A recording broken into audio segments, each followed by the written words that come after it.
अब यहाँ पे देखिए हमने क्या बताया आपको कि हम पढ़ेंगे कोशिकीय श्वसन क्या होता है, यानी कोशिकीय श्वसन के प्रकार के बारे में पढ़ेंगे।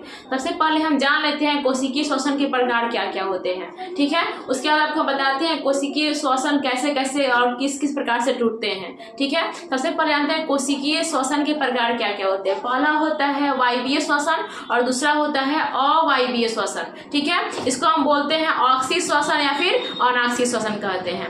पहला होता है वायवीय, दूसरा अवायवीय यानी कि ऑक्सी या फिर अनाक्सीय श्वसन कहते हैं। वायवीय श्वसन क्या होता है बाबू, ये जो श्वसन होती है यह ऑक्सीजन की उपस्थिति में होती है, यानी कि ऑक्सीजन की उपस्थिति में कौन श्वसन होगी बाबू, वायवीय श्वसन। लेकिन अवायवीय श्वसन जो होती है ना बाबू वो ऑक्सीजन की अनुपस्थिति में होती है। और दोनों श्वसन मतलब दोनों श्वसन की प्रक्रिया, दोनों श्वसन की क्रियाएं होती है। कौन कौन, ऑक्सीजन की उपस्थिति में भी श्वसन हो सकती है और ऑक्सीजन की अनुपस्थिति में भी श्वसन हो सकती है, यानी कि ऊर्जा बनता है, ठीक है ना।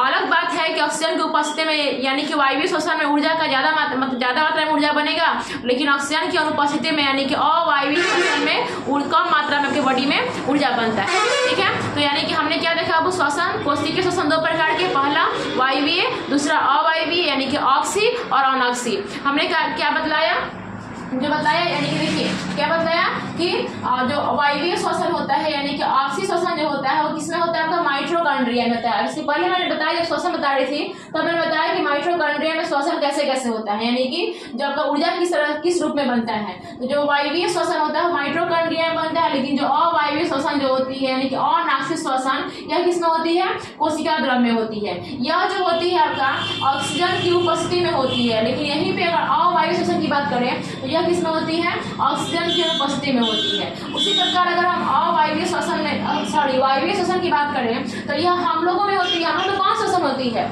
वायवीय श्वसन। अर्थात जीव जंतु में कौन श्वसन होती है बाबू, वायवीय श्वसन ही होती है। लेकिन वहीं पे बात करें हम कि अवायवीय श्वसन में, अवायवीय श्वसन की जो क्रिया होती है अंकुरित बीज में जो होती है, बीज का जो अंकुरन होता है वो किसमें होती है, किसमें कौन सी क्रिया होती है, तो अवायवीय श्वसन होती है। लेकिन वहीं पर अगर ईस्ट देखें हम, ईस्ट उसमें भी कौन सी श्वसन होती है, आपका अवायवीय श्वसन ही होती है। और जीवाणु यानी कि बैक्टीरिया जो होती है उसमें भी कौन सी श्वसन होती है, अवायवीय श्वसन ही होती है। तो इतना बातें आपने देख लिया कि अवायवीय श्वसन क्या होता है और वायवीय श्वसन क्या होता है, समझ गया। इसके बारे में मैंने आपको डिफरेंस बता दिया कि क्या होता है, किसमें होता है, कैसे होता है। और समझते हैं कि क्या होता है माइटोकॉन्ड्रिया, कोशिका द्रव, ये सब क्या होता है, समझ में नहीं आ रहा होगा। इससे पर देखते हैं श्वसन किस प्रकार से टूटता है बॉडी में, ठीक है।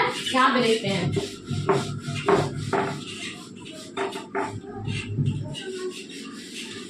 बाबू, आप लोगों को तो कोशिका के बारे में सब कुछ याद होगा ना। हमने क्लास 9 में आपको कोशिका के बारे में काफी अच्छे से बताया है। जैसे मान चले कि यह आपका कोशिका झिल्ली है, ये क्या है, कोशिका झिल्ली है। कोशिका में कहीं माइटोकॉन्ड्रिया है, राइबोसोम है, न्यूक्लियस है, बहुत सारे पदार्थ है आपके, राइबोसोम है, गोल्जी बॉडी है, एंडोप्लाज्मिक रेटिकुलम है, न्यूक्लियस है, बहुत सारे सेंट्रोसोम है, बहुत सारे पदार्थ कोशिका के अंदर भरे हुए हैं, ठीक है।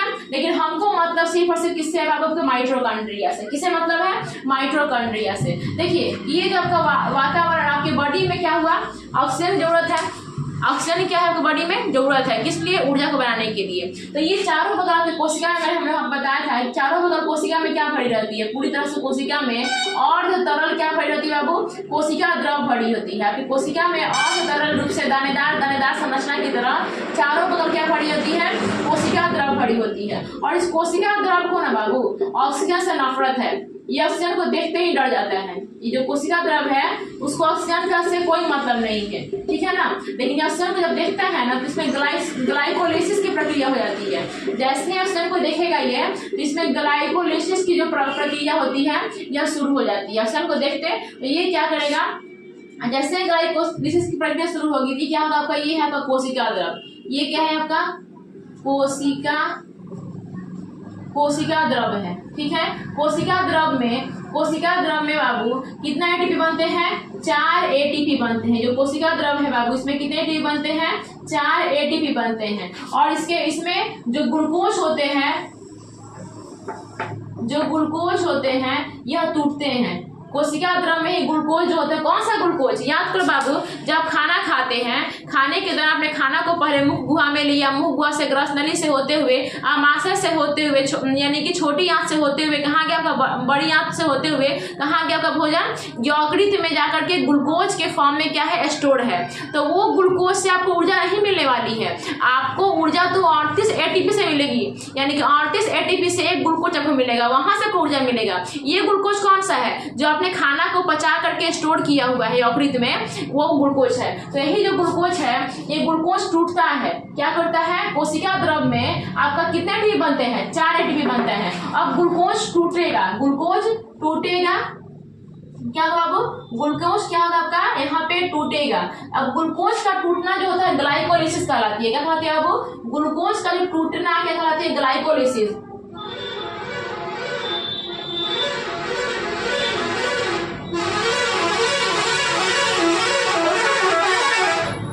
क्वेश्चन पूछता है बाबू कि आपके बॉडी में जो ग्लूकोज होता है वह कहाँ पे टूटता है, तो कोशिका द्रव में टूटता है। और ग्लूकोज का टूटना क्या कहलाती है, तो ग्लाइकोलाइसिस कहलाती है, क्या कहलाती है आपकी बॉडी में ग्लूकोज का टूटना, ग्लाइकोलाइसिस। अब देखिए बाबू, ग्लूकोज तो टूटेगा, लेकिन ग्लूकोज को टूटने के लिए तो ऊर्जा चाहिए ना बाबू, आपके बॉडी में ग्लूकोज को टूटने के लिए क्या चाहिए, ऊर्जा चाहिए। तो ये ऊर्जा इसके पास 4 ATP है, तो इसमें से दो ATP ऊर्जा क्या करेगा, ग्लूकोज को तोड़ने में, यहाँ पे 2 ATP जो ऊर्जा होगा, 2 ATP जो ऊर्जा होगा यह ग्लूकोज को तोड़ने में खर्च कर देगा। लेकिन बाकी का जो 2 ATP ऊर्जा होगा इसके पास, 2 ATP जो ऊर्जा होगा इसका क्या होगा, इसके पास लाभ होगा, मतलब इसमें बचा रहेगा, ठीक है ना। तो ये जो ग्लूकोज टूटकर क्या बना, आपका ग्लाइकोलाइसिस बना। इस ग्लाइकोलाइसिस के फलस्वरूप आपके बॉडी में 2 पायरुवेटिक अम्ल बनते हैं।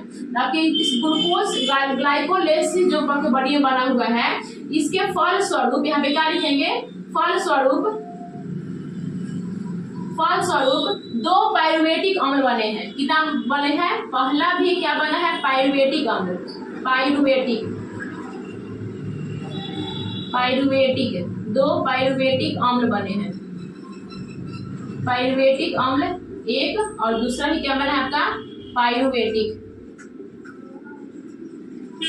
ग्लाइकोलाइसिस के फलस्वरूप आपके बॉडी में क्या बने हैं, 2 पायरुवेटिक अम्ल बने हैं। अब समझिए, अभी पायरुवेटिक अम्ल का जो विखंडन होगा ना, अब यहाँ पे देखिए, यहाँ पे क्या हुआ, कोशिका द्रव था, कोशिका द्रव ने जैसे ही ऑक्सीजन को देखा, इसमें जैसे ही यहाँ पे देखा कि ऑक्सीजन आ रहा है, ठीक है, तो कोशिका द्रव भाग गया वहां से। लेकिन भागने से पहले इसको देखा था ना, जैसे मान के चलिए बाबू कि आप कहीं शादी ब्याह में जाए, शादी ब्याह में गए, और शादी ब्याह में जाने के बाद अगर आपको पुलाव खाने का मन नहीं है, मतलब पुलाव आपको अच्छा नहीं लगता है, तब तो पुलाव को देखे हो ना बाबू, देख करके भले वहां से हट गए हो, लेकिन उसको देखे हो ना पहले बाबू। जैसे आप उसको देखोगे तब लगेगा कि मन में कुछ बकोगे कि हाँ क्या पुलाव बना देता है, क्यों बना देता है, हमको अच्छा नहीं लगता है। आपको अच्छा लगता है, जिसको अच्छा लगता है वो तो खाएगा ही अपना। उसी प्रकार जब कोशिका है ना, उस कोशिका में कोशिका द्रव होता है, और उसी कोशिका द्रव में माइटोकॉन्ड्रिया होते हैं। तो माइटोकॉन्ड्रिया को ऑक्सीजन चाहिए ऊर्जा बनाने के लिए, माइटोकॉन्ड्रिया बाबू, उसको ऊर्जा बनाने के लिए ऑक्सीजन चाहिए, लेकिन जो कोशिका द्रव है बाबू, उसको ऑक्सीजन की जरूरत नहीं होती है अपनी ऊर्जा बनाने के लिए। तो जो आपका जो कोशिका द्रव होती है ना बाबू, कोशिका द्रव ऑक्सीजन को देखता है, लेकिन देखते ही भाग जाता है। लेकिन जिस समय वो देखता है, उस समय उसमें वह ग्लाइकोलाइसिस की प्रक्रिया शुरू कर देती है। जैसे ही कोशिका द्रव आपका ऑक्सीजन को देखेगा, उस समय किसकी प्रक्रिया शुरू हो जाएगी, किसकी प्रक्रिया शुरू हो जाएगी कोशिका द्रव में, ग्लाइकोलाइसिस की, ठीक है। ये जो ग्लाइकोलाइसिस होती है, आपके कोशिका द्रव होती है, कोशिका द्रव में 4 ATP होते हैं। कितने होते हैं, 4 ATP होते हैं। और जो ग्लाइकोलाइसिस क्या कहलाती है, ग्लूकोज का टूटना। आपके कोशिका द्रव में क्या है, ग्लूकोज है। आपको पता है ना ग्लूकोज कैसे आपके बॉडी में, क्योंकि आपका खाना पचा था, तो खाना पचा हुआ जो खाना था वो आपके बॉडी में ग्लूकोज के फॉर्म में था ना, लेकिन उससे आपको एनर्जी मिल रही क्या, मिल रही थी क्या, नहीं मिल रही थी। आपको एनर्जी ऑक्सीजन की उपस्थिति में मिलेगी, माइटोकॉन्ड्रिया जो बनाएगा वो एनर्जी चाहिए, 38 ATP बराबर 1 ग्लूकोज। तो जो ग्लूकोज था वो आपके बॉडी में भोजन के रूप में संचित था। अब उसी ग्लूकोज का टूटना क्या कहलाती है बाबू, ग्लाइकोलाइसिस। अब कोई चीज अगर टूटेगा, जैसे आपको मान के चलिए बॉडी में दिल ही है, फेफड़ा है, किडनी है, वो सब वर्क कर रहा है, आपके बॉडी में अगर एनर्जी नहीं रहेगा तो क्या वर्क करेगा, नहीं करेगा ना। उसी प्रकार ग्लूकोज को टूटने के लिए क्या चाहिए, ऊर्जा चाहिए। तो ऊर्जा यहाँ पे क्या था, आपके कोशिका द्रव में 4 ATP ऊर्जा था, जिसमें से 2 ATP ऊर्जा किसमें काम लगा दिया। ये जो 4 4 एटीपी था, इसने 2 एटीपी ऊर्जा ग्लूकोज को तोड़ करके ग्लाइकोलाइसिस बनाने में लगा दिया। अब बाकी इसके पास अभी भी 2 एटीपी ऊर्जा क्या है उसके पास बचा हुआ है। अब ग्लाइकोलाइसिस के फलस्वरूप इसमें कोशिका द्रव में ग्लूकोज टूटा, किसमें? ग्लाइकोलाइसिस में, और ग्लाइकोलाइसिस के फलस्वरूप 2 पाइरुवेट अम्ल का अम्ल उसको मिला। ग्लाइकोलाइसिस के फलस्वरूप 2 पाइरुवेट अम्ल मिला। अब यह पाइरुवेट अम्ल कहाँ आ गए? यहाँ पे कहीं ये 2 पाइरुवेट अम्ल क्या हो गए? आ गए। ठीक है, अब क्या हुआ? जैसे ही यहाँ पे 2 पाइरुवेट अम्ल बने, ये और ये, अभी दोनों पाइरुवेट अम्ल कहाँ जाएंगे? आपके माइटोकॉन्ड्रिया में। ये दोनों पाइरुवेट अम्ल और साथ ही साथ ये जो ऑक्सीजन था आपका, ये साथ ऑक्सीजन था आपका O2, ये भी किसमें जाएंगे? आपके माइटोकॉन्ड्रिया में। जो O2 है आपका, ये पाइरुवेट अम्ल है, ये क्या आपका? ये दोनों पाइरुवेट अम्ल है। यहाँ पे हमने यहाँ पे पॉइंट किया है, ये दोनों है आपका, ये दोनों पाइरुवेट अम्ल है, और ये साथ साथ क्या आपका ऑक्सीजन। आपको पता है कि माइटोकॉन्ड्रिया को ऊर्जा बनाने के लिए जरूरी क्या है आपका? ऑक्सीजन। इसका मतलब बाबू एक और क्वेश्चन पूछता है कि ग्लाइकोलाइसिस में, यहाँ ग्लाइकोलाइसिस के फलस्वरूप क्या बनता है? तो 2 पाइरुवेट अम्ल बनते हैं। लेकिन दूसरा क्वेश्चन पूछता है कि पाइरुवेट अम्ल का विखंडन कहाँ पे होता है? तो पाइरुवेट अम्ल का जो विखंडन होता है बाबू, वो कहाँ पे होता है? आपके माइटोकॉन्ड्रिया में होता है। किसमें होता है बाबू? माइटोकॉन्ड्रिया में। तो पाइरुवेट अम्ल यहाँ पे बन गया, इसके फलस्वरूप क्या बना? 2 पाइरुवेट अम्ल बना, और इसका जो विखंडन होगा जाकर टूटेगा कहाँ पे? आपके माइटोकॉन्ड्रिया में। अब देखिए, 1 पाइरुवेट अम्ल बराबर क्या होता है? 1 पाइरुवेट अम्ल बराबर क्या होता है? 18 एटीपी। कितना होता है बाबू?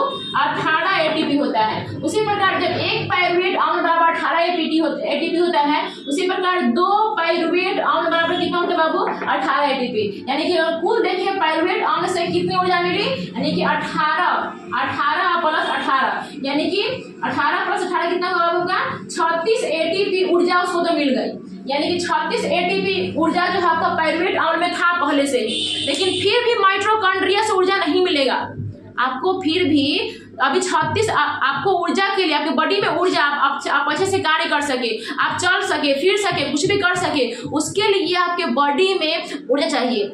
और ऊर्जा आपको बॉडी में कब मिलेगी? जब 38 एटीपी होगी आपके बॉडी में। कितना होगी? 38 एटीपी आपके बॉडी में होगी। यानी माइटोकॉन्ड्रिया जब 38 एटीपी बनाएगा, तब जाकर के आपके बॉडी में 1 ग्लूकोज ऊर्जा मिलेगा। समझ गए?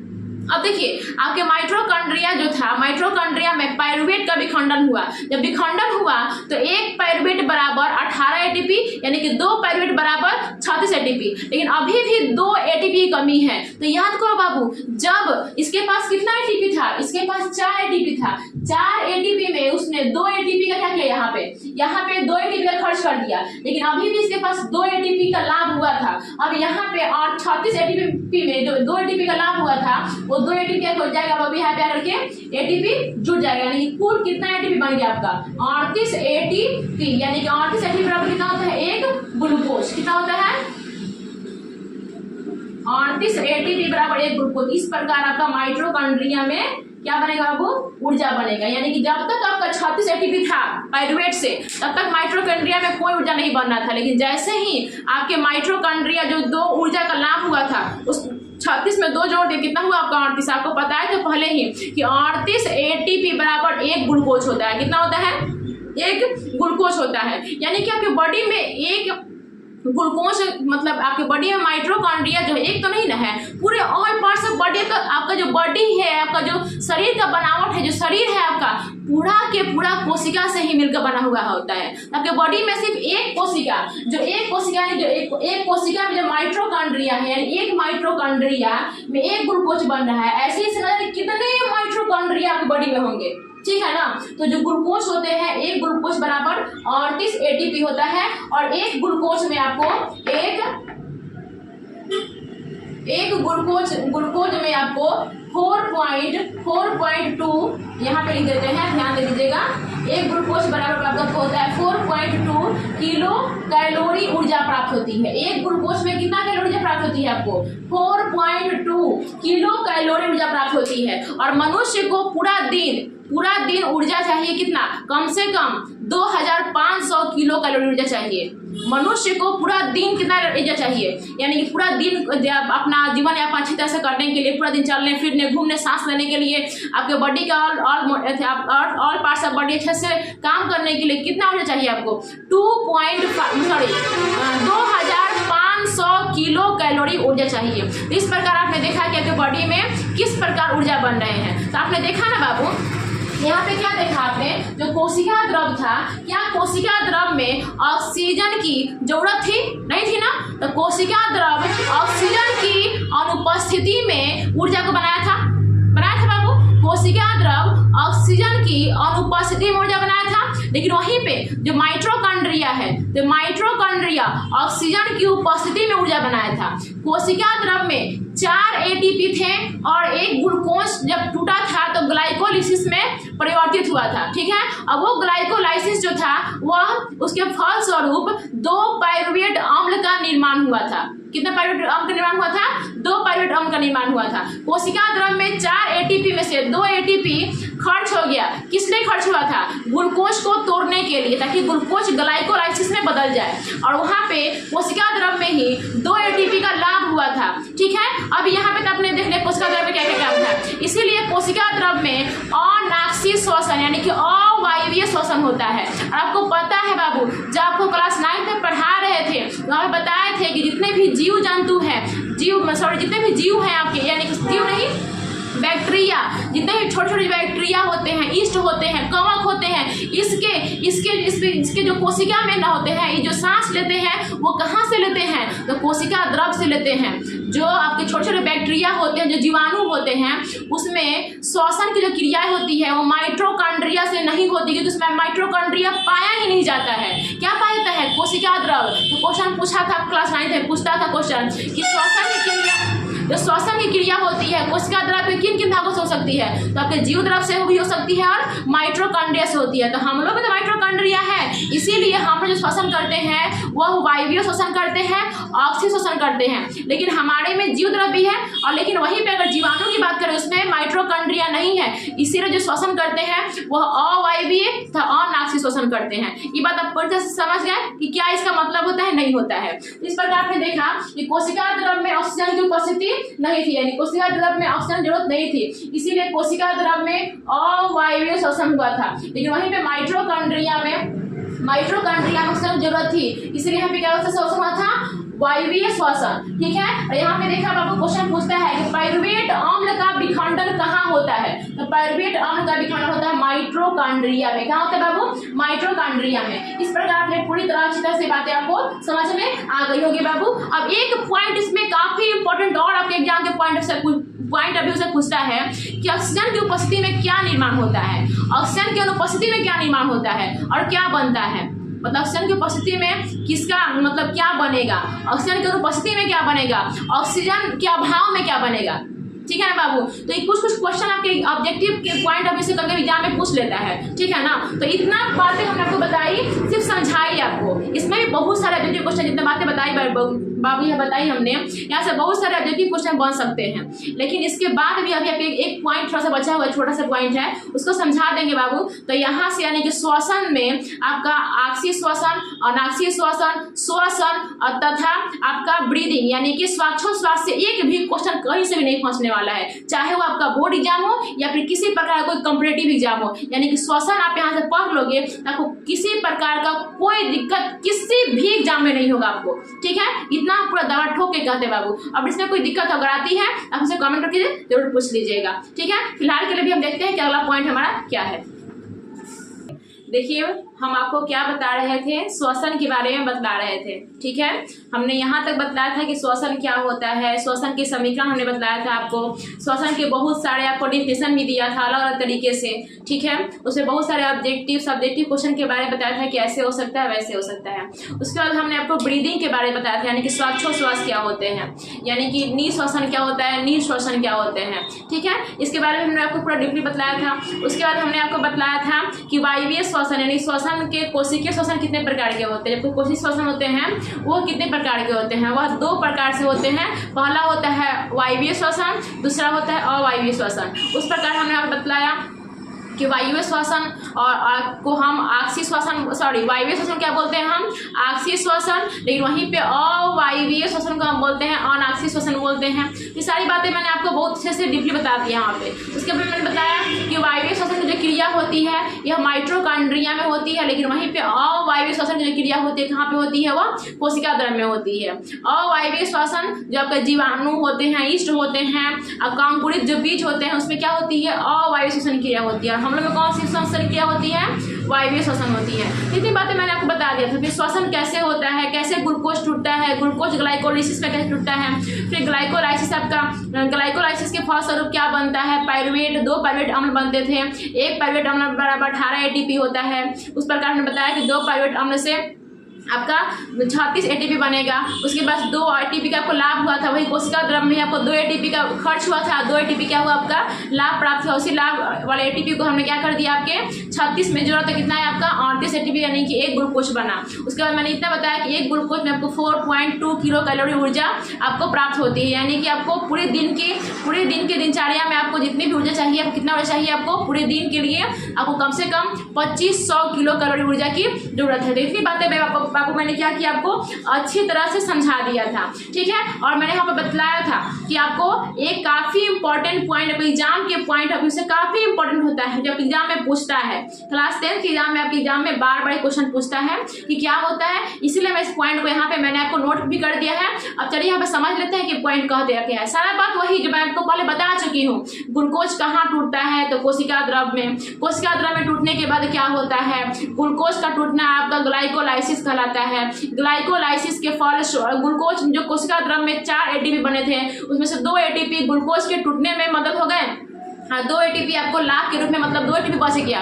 तो आपका जो 2 ATP टूटा था, 2 ATP आपका क्या हुआ, ग्लूकोज के टूटने में मदद किया। ग्लूकोज को टूटने के फलस्वरूप आपको ग्लाइकोलाइसिस बना, और ग्लाइकोलाइसिस जब आपका हुआ तो ग्लाइकोलाइसिस के फलस्वरूप क्या बना, आपका पाइरुवेट अम्ल, यानी कि 2 पाइरुवेट अम्ल बना। उस 2 पाइरुवेट अम्ल मतलब 1 पाइरुवेट अम्ल में 18 ATP, यानी कि 2 में 36 ATP हुआ। इतनी बातें मैंने आपको बता दिया। उसके बाद आपका जो 2 पाइरुवेट बने थे और ऑक्सीजन कहाँ गए, आपके माइटोकॉन्ड्रिया में गए। ऑक्सीजन की उपस्थिति में पाइरुवेट क्या हुआ, आपका विखंडन हुआ, यानी क्रेब्स चक्र के दौरान आपके बॉडी में नहीं, आपके माइटोकॉन्ड्रिया में क्रेब्स चक्र के फलस्वरूप पाइरुवेट का क्या हुआ, विखंडन होकर क्या बना, आपके बॉडी में 38 ATP मतलब 1 ग्लूकोज बना। इससे आपको क्या मिला, आपको ऊर्जा मिला। तो इतनी बातें मैंने आपको समझा दिया था, वही बातें यहाँ पे लिख दिया है, ठीक है ना। एक पॉइंट बना करके लिख दिया है, ठीक है। इसी बात को आप समझ गए क्या है। यहाँ पे देखिए, पहले ग्लूकोज था, ग्लूकोज कोशिका द्रव्य में क्या हुआ था, टूटा था ग्लाइकोलाइसिस में 2 पाइरुवेट अम्ल बने थे। अब देखिए पाइरुवेट यानी ऊर्जा के फॉर्म में बने थे ग्लाइकोलाइसिस में, यानी कोशिका द्रव्य में। अब देखिए ये जो पाइरुवेट है ना, पाइरुवेट ऑक्सीजन की उपस्थिति में, ये जो पाइरुवेट है बाबू, ये ऑक्सीजन की उपस्थिति में इथेनॉल और CO2 में परिवर्तित हो जाते हैं। जो पाइरुवेट है वह ऑक्सीजन की उपस्थिति में इथेनॉल और CO2 के रूप में परिवर्तित हो जाते हैं, और यह क्रिया किण्वन यानी कि फर्मेंटेशन कहलाती है। यह जो क्रिया होती है यह किण्वन यानी कि फर्मेंटेशन कहलाती है। और यह जो पूरी प्रक्रिया किसमें होती है, आपके ईस्ट में होती है, जीवाणु में होती है और अंकुरित बीज में होती है। ये पूरी प्रक्रिया यानी कि पाइरुवेट जो होती है ऑक्सीजन की अनुपस्थिति में इथेनॉल तथा CO2 में परिवर्तित हो जाती है। यह पूरी क्रिया जो होती है आपका किण्वन कहलाती है। और ये पूरा का पूरा जो प्रक्रिया होती है ये किसमें होती है, आपका ईस्ट में होती है। किसमें होती है आपको, ईस्ट में होती है, जीवाणु में होती है और बीज के अंकुरण में होती है। बात समझ में आ गया। अगला पॉइंट क्या देखिए, यही जो पाइरुवेट है आपका ऑक्सीजन की उपस्थिति में, ये जो पाइरुवेट है बाबू ऑक्सीजन की उपस्थिति में कार्बन डाइऑक्साइड प्लस जल और प्लस ऊर्जा, कार्बन डाइऑक्साइड जल और ऊर्जा क्या करता है बाबू, ऊर्जा में परिवर्तित हो जाता है। यही जो पाइरुवेट है ऑक्सीजन की उपस्थिति में कार्बन डाइऑक्साइड जल तथा ऊर्जा में परिवर्तित हो जाता है। अतः इसे हम क्या कहते हैं, वायवीय श्वसन कहते हैं। और ये पूरी जो प्रक्रिया होती है कहाँ पे होती है, आपको माइटोकॉन्ड्रिया में होती है। कहाँ होती है बाबू, माइटोकॉन्ड्रिया में होती है। अगला पॉइंट है बाबू कि पाइरुवेट यानी पाइरुवेट जो आपका ऑक्सीजन के अभाव में, आपका जो पाइरुवेट है बाबू ऑक्सीजन के अभाव मतलब क्या, ऑक्सीजन की कमी, मतलब ऑक्सीजन ऐसा नहीं कि पूरा है ही नहीं, ऑक्सीजन है लेकिन ऑक्सीजन की कमी में, यानी कि जब पाइरुवेट है वो ऑक्सीजन के अभाव में ऑक्सीजन के अभाव में क्या बनाती है, है आपका, लैक्टिक अम्ल का अधिक मात्रा में संचय से पेशी में क्या होती है, दर्द होने लगती है। यदि पाइरुवेट में ऑक्सीजन का अभाव हो जाएगा, यानी पाइरुवेट में ऑक्सीजन की कमी आ जाएगी, तो क्या होगा, आपके बॉडी में लैक्टिक अम्ल का ज्यादा मात्रा में स्राव होने लगेगा, जिसकी वजह से आपकी पेशी में क्या होने लगेगी, दर्द होने लगेगी। आपने कभी देखा है, कहीं महसूस किया होगा, आप काफी तेज दौड़ो, जिसकी वजह से क्या होगा, आपको ऑक्सीजन थोड़ा थोड़ा मिलेगा, हाँ ऐसे करके हाँफिएगा, जब हाँफिएगा ना बाबू तो क्या होगा, आपके बॉडी में एकदम खिंचाव तनाव महसूस होगा। आप क्या करोगे, जब दौड़ोगे ना तो आपको ऑक्सीजन पूरी फुल मात्रा में ऑक्सीजन मिलेगी आपको, लेकिन पूरा ऑक्सीजन नहीं मिलेगा, ऑक्सीजन में कमी होगा, तो उस कंडीशन में आप पूरा तरह से हाँफिएगा, और हाँफने के दौरान क्या होगा, आपके बॉडी में ऐसा लगेगा ना कि आपके बॉडी में ना जो पैर है ना पूरी तरह से खिंचा रहा है। तो किसकी वजह से, आपके बॉडी में लैक्टिक अम्ल अधिक मात्रा में मतलब स्राव होने लगेंगे, जिसकी वजह से आपके बॉडी के पेशी में क्या होने लगेंगे, दर्द होने लगेंगे। अब फिर जैसे धीरे धीरे आप सांस लीजिएगा रुक करके, आपके बॉडी में ऑक्सीजन का प्रभाव अच्छी तरह से होने लगेगा, मतलब ऑक्सीजन का प्रवाह अच्छी तरह से होने लगेगा, तो फिर आपके बॉडी के जो लैक्टिक अम्ल का अधिकता समाप्त हो जाएगी, और आपकी बॉडी में जो पेशी में जो दर्द हो रहा था वो दर्द भी धीरे धीरे क्या हो जाएंगे, कम हो जाएंगे। इस प्रकार आपने क्या देखा, श्वसन के बारे में इतनी बातें मैंने आपको बता दी। कभी कभी आपके एग्जाम में पूछता है कि वायवीय श्वसन क्या होता है और अवायवीय श्वसन क्या होता है। मैंने आपको भी बता दिया कि वायवीय श्वसन ऑक्सीजन की उपस्थिति में होता है, लेकिन वहीं पे अवायवीय श्वसन क्या होता है, ऑक्सीजन की अनुपस्थिति में होता है। वायवीय श्वसन का एक और नाम होता है आक्षिक श्वसन, और अवायवीय श्वसन क्या होता है, एक और नाम अनाक्षिक श्वसन होता है। वायवीय श्वसन में पूछता है, इसका अंतर लिख दीजिएगा। अवायवीय श्वसन में अवायवीय श्वसन की तुलना में हमें ज्यादा मात्रा में ऊर्जा प्राप्त होती है, लेकिन वायवीय श्वसन की तुलना में हमें ऊर्जा ज्यादा मात्रा में प्राप्त होती है, लेकिन वहीं पे अवायवीय श्वसन की तुलना में ऊर्जा हमें कम मात्रा में प्राप्त होती है। अवायवीय श्वसन में हमें अवायवीय श्वसन की जो क्रिया होती है यह कोशिका द्रव में होती है, लेकिन वायवीय श्वसन की जो क्रिया होती है यह माइटोकॉन्ड्रिया में होती है। तो आएगा आपका, अगर उसको डिफिनेशन लिखने के लिए आएगा तो आप आराम से लिख सकते हैं, अगर इसका आपका ये लिखने के लिए आएगा, अंतर लिखने के लिए आएगा, तब भी आप अच्छे तरह से आराम से लिख सकते हो, बिना किसी टेंशन, बिना किसी फिक्र का। ठीक है, तो आई होप बाबू आपको इतनी बातें, यहाँ तक मैंने 2 लेक्चर ले लिया, 3 लेक्चर लिया शायद, हाँ 3 लेक्चर हमने लिया। ये 3 लेक्चर में आपको श्वसन में किसी प्रकार का बाबू कोई भी अगर डाउट आती है, किसी प्रकार कोई प्रॉब्लम आती है बाबू, तो बिना टेंशन का आप हमसे पूछ सकते हैं बाबू। मैं आपके हर सवाल का जवाब कमेंट में दूंगी, आप कमेंट करके हमसे पूछिए। ठीक है, चलिए बाबू, वीडियो आपको अच्छा लगती है तो वीडियो को लाइक, सब्सक्राइब और शेयर जरूर करें बाबू, ज्यादा से ज्यादा लोगों तक वीडियो को मेरे पहुंचाए। ठीक है, चलिए, थैंक यू।